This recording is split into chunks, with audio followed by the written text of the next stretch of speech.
Good evening, everybody. Welcome to today's session. As you all know, this sessions and classes are mainly for fellows to get advice from people who are doing intervention cases so that we can learn and inculcate all those in our regular practice. Today, we are joined by Dr. Muthukumaran. He did his MD General Medicine from CMC Vellore, and he did his DM Neurology from NIMHANS Bangalore. And he finished his fellowship in stroke and neuro intervention from Rajagiri Hospital. So we welcome you, sir, to share your thoughts and give us advice regarding these cases. Yeah, definitely. I'm here. Yes, start. So today I've just I'm going to present few cases, sir. And just after I present the case, after each case, just you can give your thoughts. And if at all anything additional that could have been done regarding this case, you can just advise us, sir. Yeah, sure. Yeah, so I'll start with the first case. This is a 46-year-old male patient who was a hypertensive. Last known well was 7 hours back, and he was lysed with 12 mg of tenecteplase, and he was referred here. He was intubated there for low GCS, and he was referred here for further treatment. When he came, we could not assess the GCS because he was sedated, but we found some slight paucity on the right upper and lower limb. So the MRI was done outside. Sorry, I did not bring the image for your reference, but immediately we took him for an angio to see how's the vessel status. So, sorry. Yeah, so the left one, this is the first shoot, which is from the left common carotid injection. The right common carotid injection. As you can see, the right common carotid is normal and the ICL normal and MCA, ACA, and you can see the good collaterals with the piles filling on the opposite side. So this is the left common carotid shoot which we did. As you can see in the proximal ICA, is completely occluded and we cannot see, and there is a thrombus in the left ICA. So our initial thought was we took a Ceribase, we took a guiding catheter, placed it in the common carotid artery. Then we took a react, and we tried to aspirate the thrombus.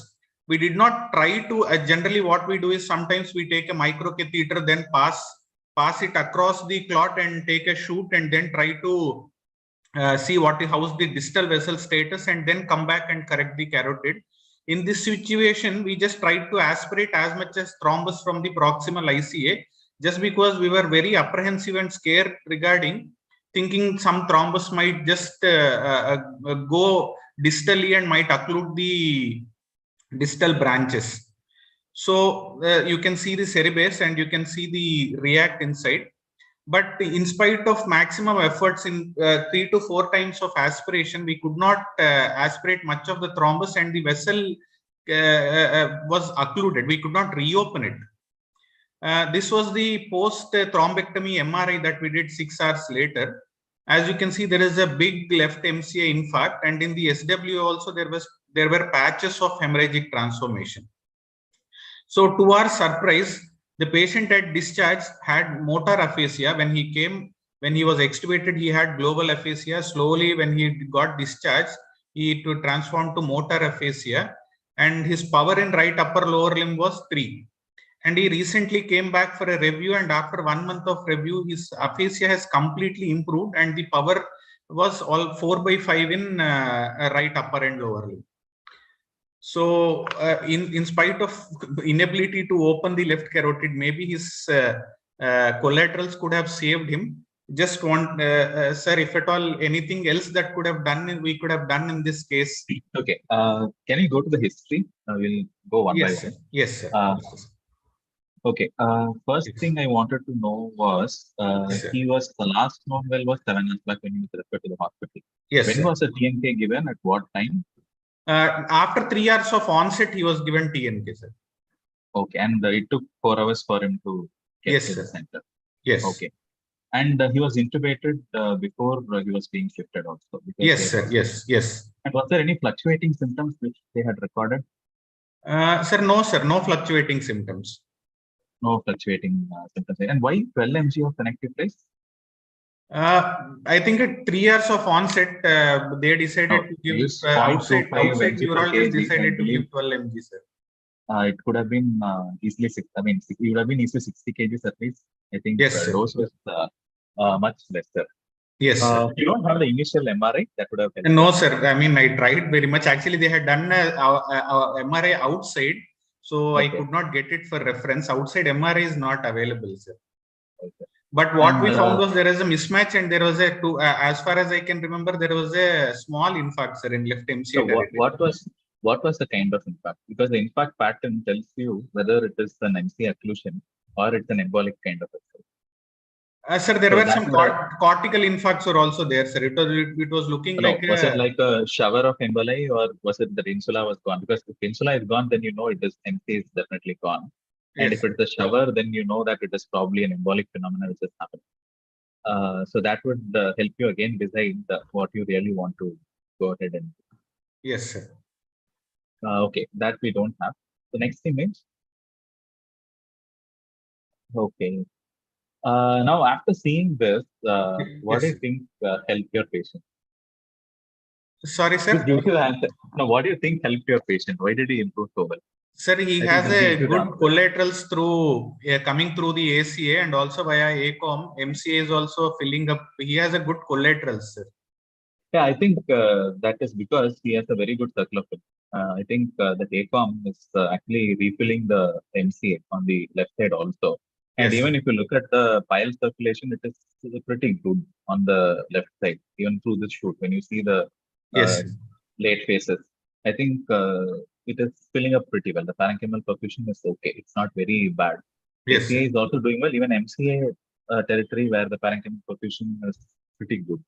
I think that is, except for a very distally, you probably are not seeing. So I think that is the reason probably why he improved so well in spite of having an MCA, which is occluded. I mean, ICA, which is occluded for that patient. So that is why I wanted to know about fluctuation, because my worry was because your cortex was it a dissection. Because if you look at the vessel on the right side, there is no atherosclerosis at all. There is no plaques. There are nothing there. The vessel is clean. And even the CCA, ECA, everything is very clean. So my worry was it a dissection with a thrombus there, which is sitting there, rather than just a plain thrombus which forms like this. Very unusual, because without having a plaque to have a thrombus forming in a normal vessel. Few patients during COVID had that because of the hypercoagulability, but otherwise I have not seen this. Just a clot forming at the bifurcation without any underlying pathology, no plaque, nothing there, just a big clot. Very unusual for somebody to get it. And probably my doubt is whether there was a dissection flap, whereas that thrombus came, was an extension from that dissection flap which is there. I think the thrombus is seen little distally also. As the flow goes, I think the thrombus is almost occluding the whole vessel there. Okay, sir. In this angio, in this, anything different we could have done, sir, regarding the left eye? No. Why weren't you unable to aspirate this patient? Sir, we tried multiple attempts, sir, with actually React 71. We tried it 3 to 4 times. In spite of this, in the last shoot also, still the vessel was occluded, sir. No, I saw the last shoot. Last shoot probably went into, I think it looked like a dissection. I mean, this doesn't look like a dissection, but the last one looks like a tapering tail, which you showed at the end. It looks very tapered, maybe spasm of multiple aspirations, or it just, you had a dissection there. You never tried to pass a guide wire, a microwire into the thing? No, sir, we did not try, just because we were apprehensive regarding, we thought we'll push the clots beyond and occlude the distal circulation or distal filling branches. Oh, that is the problem, especially when you don't have a tandem occlusion. You're always scared that you might end up blocking the MCA, which is suddenly not blocked. That is fine. I don't think I would have also have gone inside and done anything aggressive. Only thing I would have probably tried is just put the microcatheter inside. That would actually give you an idea of how much of the vessel is actually occluded, because microwire will pass through easily, will not dislodge much of these clots, and you will actually know how much of the vessel is actually patent, because this is the dye is not going inside because there is already blood there and it's not able to flow out. So when you check, it's not actually showing the exact extent of where the occlusion. Yes, So sir. microwire would have shown you a thing, but again, the risk of embolus is there. But with the 014 wire, it is very different. It could have Yes. given you an idea of how distally the occlusion. Yes, sir. That's the only thing. Otherwise, I think this was fine. Okay, sir. And Then both we'll. the patient improved also. Yes, sir. Yes, sir. We'll go to the second case, sir. So this was a 82-year-old male patient presented with drowsiness and paucity of left upper and lower limb. His last known well was 6 hours back. Patient is a known case of atrial fibrillation. He was also a diabetic and a hypertensive. CT aspects was 7. This case particularly I'm presenting for the reason that we had great difficulty in accessing and cannulating the arch going into the right carotid. I apologize because I do not have the initial scans of this patient also. Particularly I'm presenting this case because of the tortuosity of the arch. So this discussion mainly for the tortuousness. So as you can see, it is a type 3 arch. And initially, we tried to cannulate it with Bernstein. We tried it to cannulate with Picard. Then we could not cannulate. We were able to cannulate, but as soon as we go inside and we were trying to pass the wire up, initially the catheter and the wire used to jump back into the arch. So after multiple tries, we took a SIM catheter, SIM2 glide catheter. So initially we could cannulate the left internal carotid. So we took a shoot from the left internal carotid. The left ACA is hypoplastic and you can see the left MCA and no issues with the carotid. Carotid is filling nicely and no problem with the left side, left ICA. And when we, again with the SIM2 glide catheter, what we did was we took a stiff wire. After stiff wire also, we could, after some trial for about 45 minutes to 1 hour, somehow we pushed the wire into the ECA so that it was parked there, and then slowly we passed the catheter. Then we could cannulate the ICA after great difficulty in spite of using a stiff wire. So after cannulating, somehow we pushed the guide catheter up and then we took a shoot. So this is the, you can see the ICA occlusion in this patient. And then passing the microcatheter beyond, you can see the flow and the distal carotid is occluded. And then after using the Solumbra technique with embo trap, we could TK3 recanalization was achieved in this patient. These are the scans after, and this is his CT after the procedure. Patient is doing well. His power is 3/5, still in rehabilitation, still not yet discharged. So this patient was particularly, I am presenting because just we can sometimes taking cases, especially in the older patients, we generally get stuck and it is very difficult to cannulate, or even if you cannulate, holding the catheter up and passing the wire and passing the guide becomes really difficult. Sir, anything in this? No. Once you find a patient who is 80 years old, you anticipated a difficult task. So Yes, you have to go in already anticipating a tough task. You cannot go, you should be mentally prepared to do it.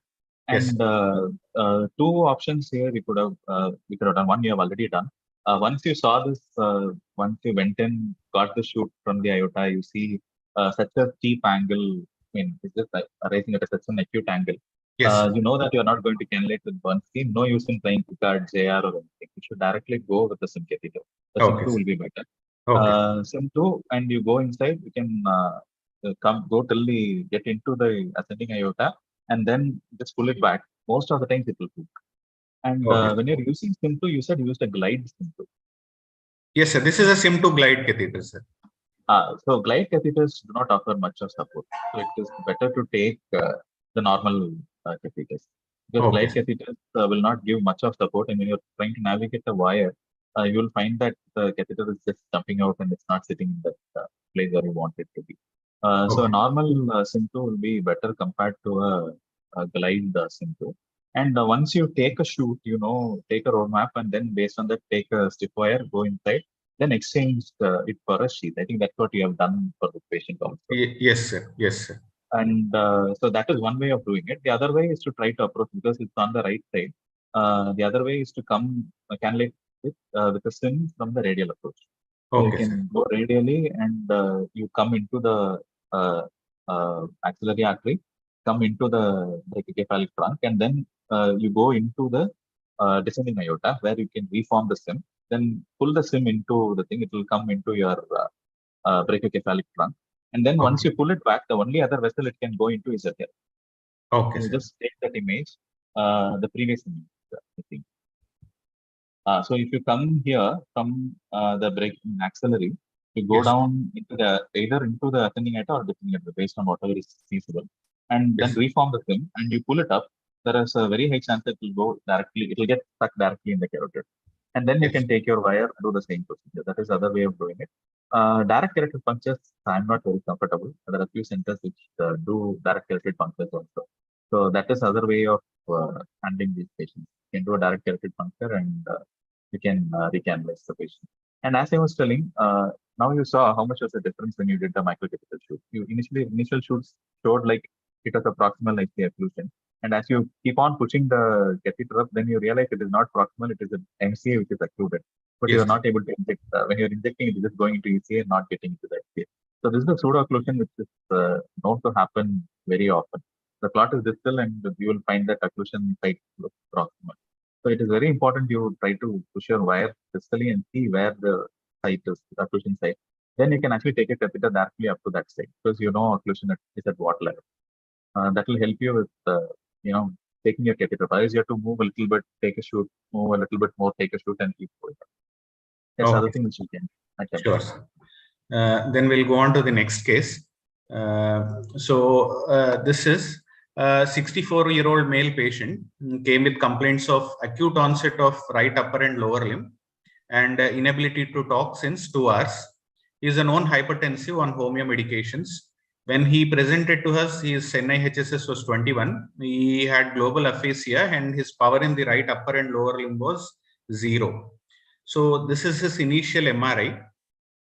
We could not complete the MRI. Patient was very restless and we didn't want to sedate him.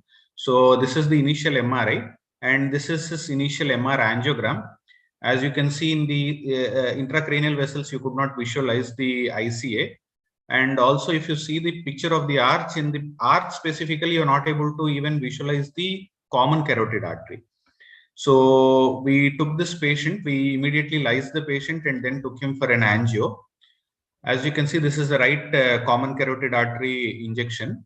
And you can see the carotid and you can also see the collaterals filling up from the right ACA almost up to the MCA. You can see he has good collaterals. And this is the shoot from the left CCA. So as you can see, the patient, even you cannot see the bifurcation. You see the common carotid artery itself is occluded, and you're not able to see any flow beyond the CCA. So what we did was we just passed the microcatheter and the react slightly up aspirating, and then slowly we started seeing the ICA. Initially what we did was we did a plasty of the ICA. And after that, we could pass the microcatheter beyond, and you can see again there is a distal ICA occlusion. So after that, what we did was through a Solumbra technique, we initially did a mechanical thrombectomy, and then the flow was restored bilaterally in MCA and ACA. And this is the after the mechanical thrombectomy. You can see almost T3 is it's completely recanalized. Then after that, we took the guide down and took a shoot, and you can see the left ICA here, almost looks like a dissection. So after that, we thought we stent it. So we passed the microwire, then did a stenting for this patient. We took 2 exacts, in fact. We put first exact, it was not covering up and some part of upper portion was not covered. So on top of the lower stent, we put another exact stent. So this patient was stented and this is the final shoot of the patient.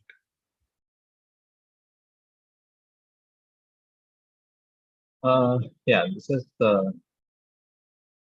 Okay. Yes, sir. So I'll just start from here, sir.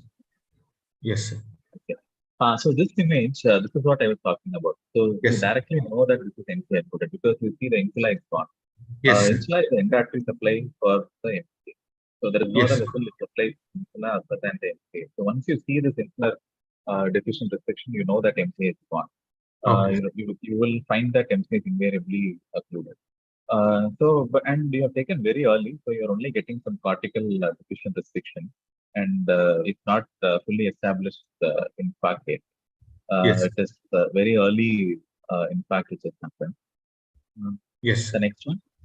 Yes.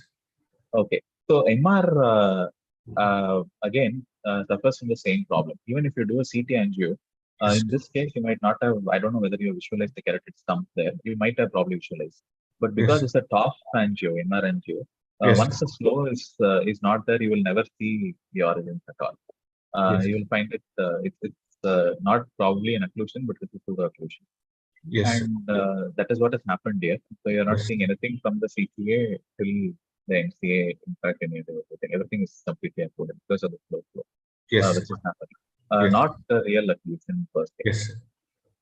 And yeah, this one, age of this patient is 64. Yeah, this is a normal shoot on the right side. It's okay. Yes, sir. The next Yes. shoot. Okay. So the CC origin looks okay. It's not having any plaques or not having anything occluded.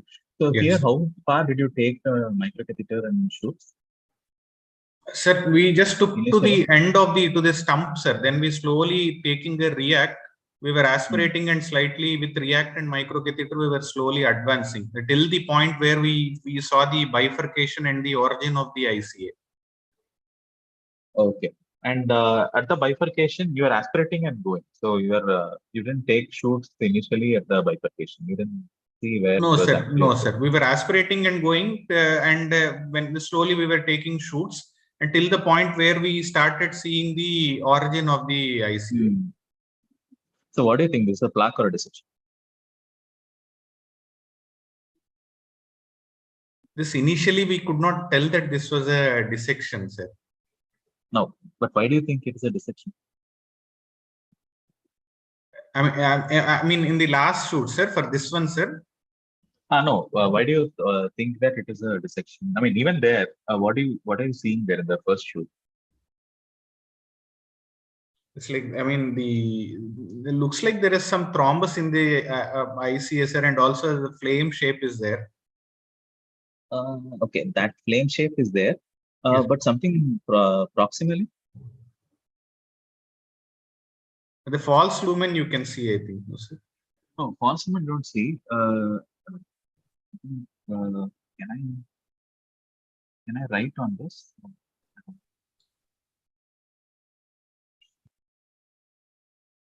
Okay, I don't know if you can see this. What is this?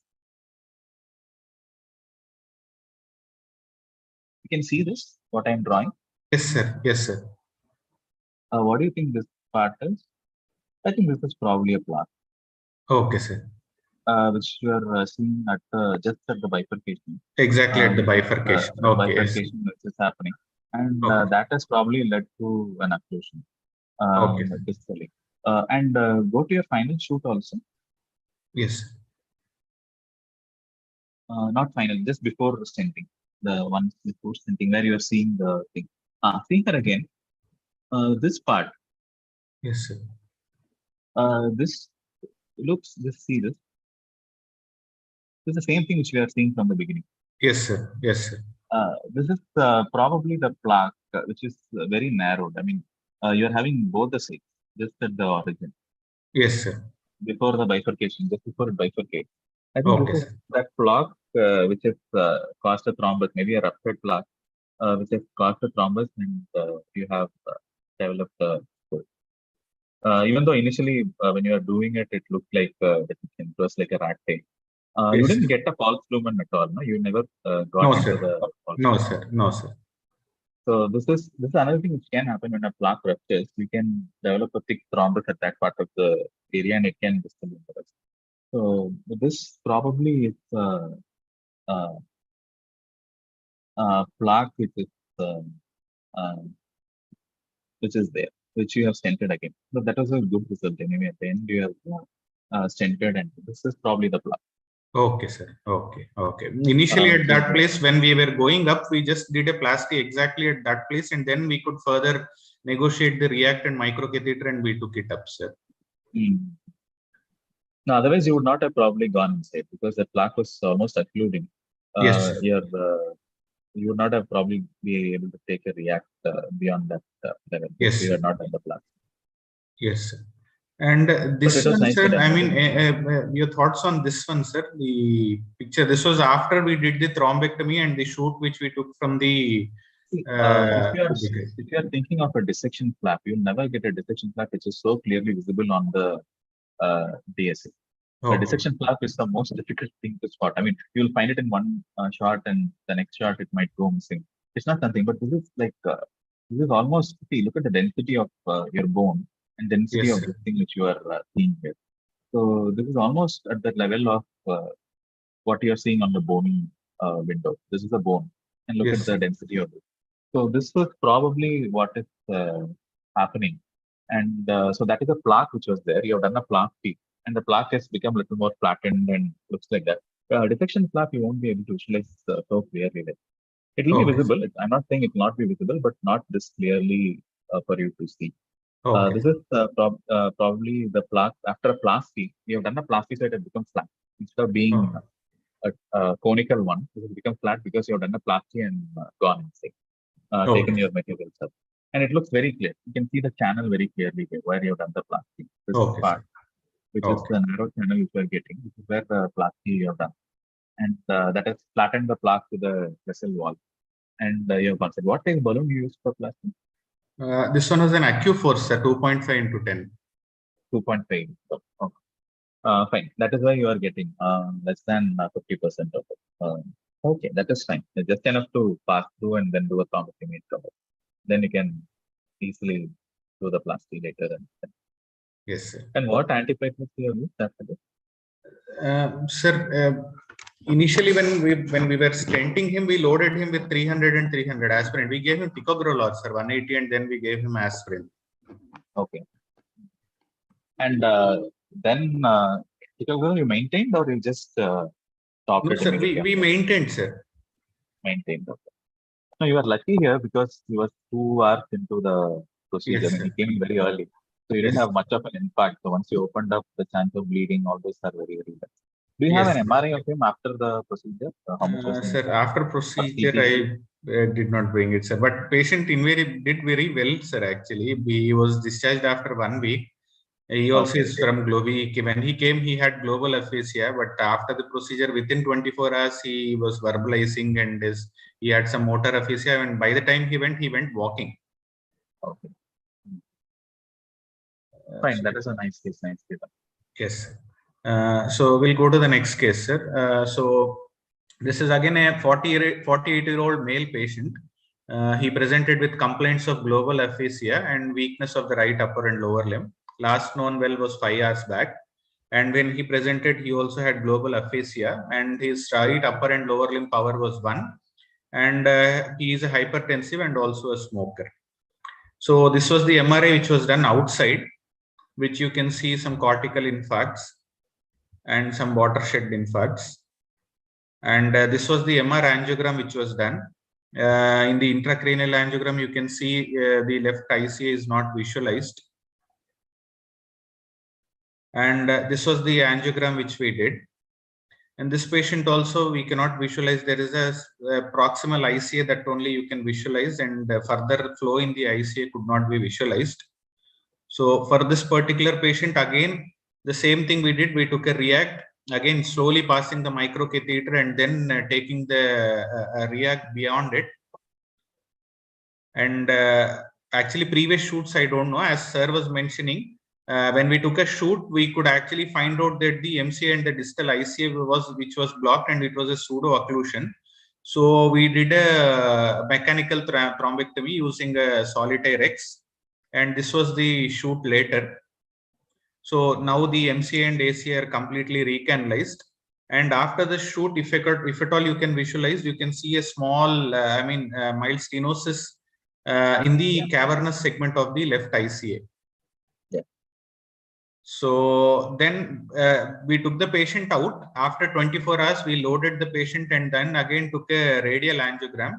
So after the radial angiogram, on the middle, you can see the right common carotid shoot, which is normal. And if you see in the left CCA shoot, you can see again in the cavernous segment, there is a small tight stenosis. So we counseled the patients and we decided to stent the patient. So we took the patient and we stented him with the coronary resolute onyx stent. So this patient also did well. While discharged, his power was 3/5. His aphasia also slightly improved. So this patient, I just wanted to present. Show me the CCA shoot of this patient. This one, sir? This is the CCA shoot, right? Yes, sir. Yes. Okay. This is the left CCA shoot. Okay. What is this here? 1 minute. Let me post. What is this here? What are you seeing here? This. The ICA, yeah, this one, no, sir. What is that?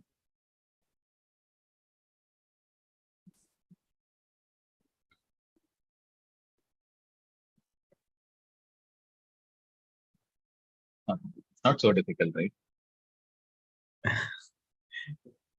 So you are in a delayed phase of the angio. Yes, sir. You are seeing a contrast stasis here. What does it show? What does it tell you? There is an occlusion distally. So that is probably the ICA where you're seeing this thing. Why I wanted to see the carotid shoot is, see this segment. ICA or CCA, I'm not exactly sure. You have to see the other images. This again you are seeing here. Okay. Yes, sir. Where there is an occlusion. That's why I wanted to know whether there was a proximal occlusion in the carotid. Of course, there was a distal cavernous segment. There was a stenosis. That's another common area where you find stenosis in ICA. But whether there was a proximal ICA, you don't have other. I mean, in the CCA there was nothing, sir. This was a shoot. ICA, proximal ICA. Yes, sir. Was there stenosis there also? Actually, when we went up, we went aspirating only, sir. So no, that is okay. But after you come back, when you take the CCA shoot, was there an occlusion there or stenosis there or no?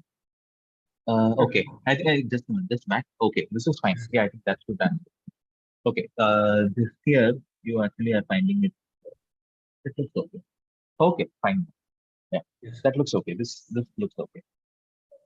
This was the shoot immediately done after thrombectomy, sir. Yeah, this looks okay. Yeah, that's fine. Yes, sir. That's what I wanted to see. Okay, then that was the only thing. And how much of the stenosis you measured the segment? Sir, it was actually in this, it is looking a lot better, sir. But when we took a shoot, it was almost 90-95% stenosis was there, sir. We actually put a catheter and measure it. So in this images, it is not looking so tight, but we took some few oblique images. It was looking very tight stenosis. Was the patient on antiplatelets before this event, or no, sir? He was not on antiplatelets, sir. Okay. Okay. The other thing is some of these stenosis, if they are antiplatelet naive, you can just manage them with antiplatelets and get away with it sometimes. Okay, sir. Okay. Rather than going for another procedure and stenting. Especially if patient improves and then you go back later and stent. If he works and develops a stroke, then it's a big one. So either do it when you are taking the patient up for stroke, or else better to leave it with antiplatelet rather than waiting for some time and then doing it. You didn't after how much time? This was after 2 days, sir. 2 days. Stenting we done after 2 days of thrombectomy. Yeah, after the patient is improved. Better, sir, but still patient still has 3/5 and still he has aphasia. But his MR is definitely better than when he was admitted. Fine. So it is better to do it at that time immediately, or just antiplatelets. Sometimes he might be able to get away. Okay, sir. This might not. He might have made it to just antiplatelets and hydrostatins might have Okay. Yeah, someday he might throw a stroke again, but Okay, sir. temporarily he might have gotten better. Sure, sir. Okay, sure. Okay. We'll go to the next case, sir. This is a 58-year-old male patient who presented with complaints of left-sided weakness since one day. He is a diabetic and a hypertensive. When he presented to us, it was beyond 24 hours, and his power in the left upper and lower limb was 1. This is his MRI. You can see an acute infarct in right internal capsule and corner radiator, and this is his MR angiogram. I'll just show you the angio pictures, then I'll come back to the MR angiogram. So we did a radial angio for this patient, and this is a right CCA shoot. So if at all, you can see this portion. You can see a small hump in the proximal ICA, and later shoots.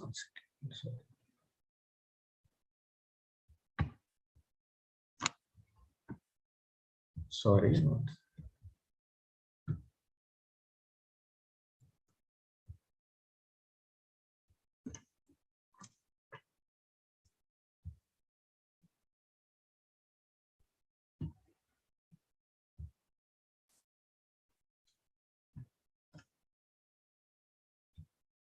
Sorry, 1 second.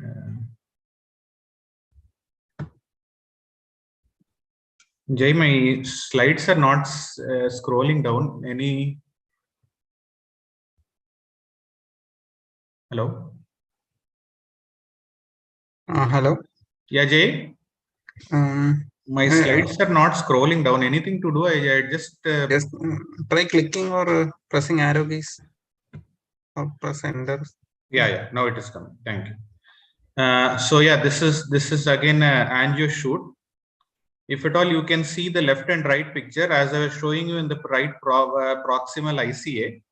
You can see a small hump, and you can also see in the same place there is a small amount of contrast stasis that is there in the proximal ICA, exactly near that hump in the proximal ICA. So this is the right side CCA injection, and this is the left CCA injection. Again, on the left side ICA also you can see a small hump that is there in the proximal ICA. But as you notice on the right ICA, there is not a prominent amount of contrast stasis that is there on the left side. So just wanted to highlight this case just for a reason that what you see is a carotid web. Carotid web is nothing but a thin linear membrane that usually extends from the posterior aspect of the ICA bulb into the lumen and is just located beyond the bifurcation. Histologically, is this thought to be a rare variant of FMD, and these are generally highly thrombogenic and are usually implicated in ischemic stroke, and it usually occurs due to the stasis of blood and platelet activation just distal to the web, resulting in thrombus formation, which usually embolize intracranially and cause stroke. So generally this is a finding which is missed, and generally we don't pick up even in MR angiogram. So these kind of patients usually will require anticoagulation because of the contrast stasis. And also there are various studies where there is no specific cause that is usually attributed to this carotid webs, and few studies have suggested stenting for carotid webs. Sir, your thoughts on carotid webs, sir? No, this one, do you have the MRI actual, not the reconstructed one, the actual angio sequences? Actual angio I don't have, sir. There you have to look into it because you will find the web inside the lumen. Okay. You will not find anything on the vessel wall, nothing like a plaque. It will be a thin membrane which is just coming across. Okay. And that contrast stasis behind shows that there is a turbulence there, which is causing the stasis, not the normal flow. What did you do for the patient? Sir, we just put him on anticoagulation, sir. You didn't stent this patient? We did not stent this patient, sir. Generally, if at all we are doing some 25 to 30 angios per month, we usually find out some 2 to 3 webs. Till now, we have not stented any web patients. Till now, but this is symptomatic web, right? Yes, sir. This is a symptomatic web. This patient has still not yet come up for follow-up, sir. But till now, as far as in the 6-8 months of my fellowship, I have not seen a single patient till now coming up where we have found out a carotid web and again coming up with any TAAs or any symptoms. No, not every web will produce symptoms, but once it is symptomatic, of course, it's divided. Some people prefer to stent it, some people just put on anticoagulation and wait. But better to, I prefer to stent it, especially if it is symptomatic. If it is not symptomatic, then it is a different issue. You probably can wait and watch. But if it is symptomatic, and then better to just stent it off. Because once you stent away, we plaster it to the wall, and you don't have any further stroke. Only thing they have to continue antiplatelets, which is much less risky than continuing anticoagulants right now. So antiplatelets are safer compared to this. And it's a pretty straightforward procedure because most of them are young and most of them they have you will find a good arch and not many complications with the procedure. So it will be a fairly straightforward procedure for most of the patients. Okay, sir. Okay. That's all the cases but I have. have. Of course, it is not the guidelines. Of course, it is not in the guidelines that you have to immediately send these patients. But a lot of people, even in the West, they prefer to send. When they see a web, especially if it is fast stroke. Most of the times it is not picked up because we don't do MRIs for everybody who doesn't have stroke. But I mean, an angio again, if there is no reason to suspect a stroke or a TAA or something. But if it is causing and if it is symptomatic, then maybe better to. Can you pick this up in normal MR angiogram, sir, without the reconstructed images? You can. You will find that web, which is in the intravascular area. You will find it. Okay. You will find it. That's why you have to always see the non-reconstructed images. You have to go sequencing every cut by cut, then you will find it actually. Okay. Sure, sir. That's all the cases that I have, sir. Nice. Thank you very much for joining us and sharing your insights on these cases, sir. Anybody, any doubts? Anybody has any doubts? You can ask the doubts.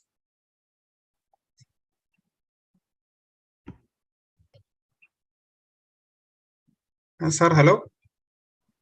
Yeah, Jay, we can hear you. Hello, sir. Regarding the stent to be used for a web, if there is contrastasis, should we use a meshed stent or any stent just No, the web is actually, it's like a membrane, which is just projecting outside. So any stent you deploy there, it will just push the membrane back. It's like when you have a dissection flap, you want to paste it onto the vessel wall. The web is something similar to that. So it is just you will have that thin membrane which is there. So you can just use any stent, even open cell or a closed cell, everything is fine. You just want to paste that membrane back onto the vessel wall. That's all. So that there will be no stasis, it will be there. Okay. So it will not produce that turbulence. So you don't have any specific requirements like that. So the best example is to say when you have a dissection, you want to stent it, you want to plaster the dissected segment to the vessel wall. It's the same thing you are doing there for it. Okay.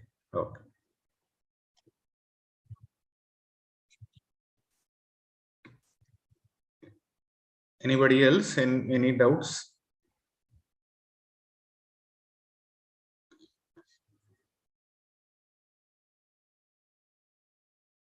Okay, then Jay, shall we close the session? Yeah. That once again, thank you very much for joining us, sir. Yeah, thank you very much. It's an honor to come again, and Dr. Gigi's fellows are doing this. So I just wish Dr. Gigi was also there. I think sir is not there today. Yes, sir. Yes. So it's nice joining you all. Sure. Looking forward to many of these discussions. Sure, sir. Thank you very much, sir. Good night. Thank you. Thank you.